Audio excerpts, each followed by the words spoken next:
Hello, I have written these stories. My name is Eleanor Laurie, and the title of the book I'm holding here is called The Adventures of Shelby F. Squirrel and Friends. This is the fifth story in the book. There are 12 total. It's called Shelby's First Christmas Eve. Shelby F. Squirrel and his sister Darby were playing in the forest one night after a hunt for food with their mother. They had become quite adept at getting around in the snow by now, and set off to the meadow at the edge of the woods. It was a little bit foggy, and they liked to play tag on the ground, especially in fog, because they liked the out-of-focus feeling the fog gave them. As they came closer to the meadow, they heard sounds that were out of place in the forest. First a sharp whistle, then several more, all of them with a down turn at the end. Then a great whooshing and clatter, followed by tinkling, silvery ringing. They hurried to the edge of the field just in time to hear stamping of feet and a big bass ho, ho, ho. They stopped at the edge of the grass and stared at the scene before them. It was a roly-poly man with a long white beard, wearing a red suit, with a black belt and black boots. He was riding in a huge sleigh with an enormous bag sitting right behind him.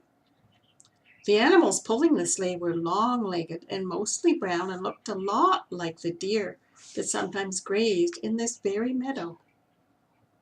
In a few seconds they were loosed from their straps and began wandering and feeding, chewing at the grass that was just below the surface. Then one of the lead animals was suddenly closer to Shelby and Darby, causing Shelby to take in a sharp gasp in alarm. The big breath made him hiccup loudly, upon which the creature swung his head and looked straight at Shelby with big, inquiring brown eyes. The most mysterious thing about him was his nose. It was decidedly red, and it actually glowed. Shelby started to hiccup in earnest. He was so excited and afraid all at the same time. "What kind of noise is that?" asked the creature. "Who made that noise?" And he came much closer, bending his head. "Oh, that's just my brother hiccuping," said Darby, always able to keep much calmer than Shelby. "He hiccups when he gets excited or scared." "Well, you have nothing to be afraid of," said the creature. "Who are you? And why is your nose red and shining like that?" said Shelby, forgetting his manners altogether. He was so curious, and he ended up with a huge hiccup. No, you first. Tell me about yourselves." "We're squirrels," they chorused.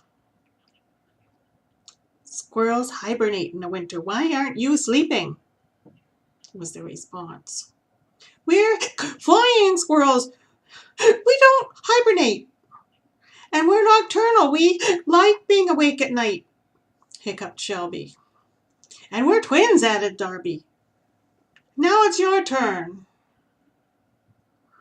"Okay then. My name is Rudolph the Red-Nosed Reindeer. All these other reindeer and I pull Santa Claus around in his sleigh every Christmas Eve, and I get to lead because of my red nose, especially when it's foggy.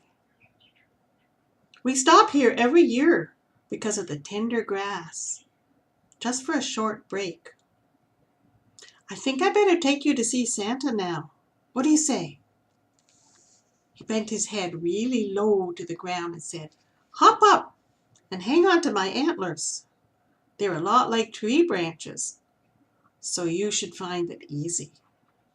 Up they jumped, and Rudolph raised his head slowly and trotted off toward the sleigh. The red-suited round man watched as they approached and smiled with a warm twinkle in his eye. My, we have visitors," he exclaimed. After introductions done smoothly by Rudolph, he stated firmly, "You need to know more about me, I think." "Well, every year on this night, I travel all over the world and deliver toys to children. This big sack on my sleigh is magic, and it never gets emptied no matter how many things I take out of it.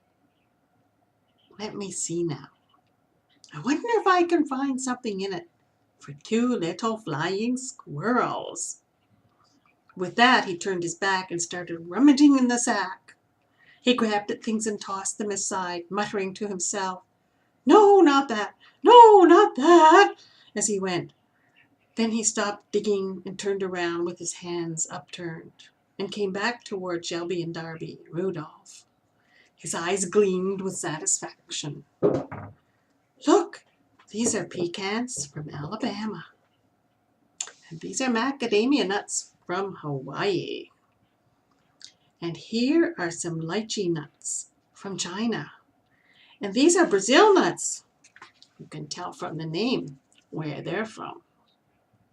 And this is the reindeer's favorite lichen from near to the North Pole. And here are some dried cranberries that are especially sweet." He handed the treats to Shelby and Darby with a great flourish and watched happily as they stuffed everything into their cheeks. Shelby started to dance up and down and was soon hiccuping all over again in his effort to say thank you. Darby composed herself and said very slowly around the full cheeks, "Oh, thank you so much. We'll share these with our mother and remember this night forever." It was time for the team to continue on its journey. So Santa gathered all the reindeer from their grazing and soon had them properly hitched into their harnesses.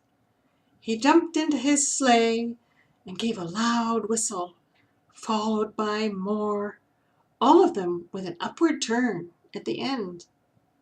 Shelby's and Darby's eyes got bigger and bigger as the sleigh lurched forward, and after one really long whistle left the ground in a cloud of snow and jingle bells. "Merry Christmas!" They all heard Santa yell as his sleigh and the reindeer disappeared into the foggy night. What a story they had to tell their mother this time. And here's Santa. Up he goes into the sky. He's already pretty far away.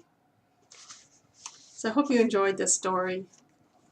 And I will come back some point to read another one from the book. Thank you so much.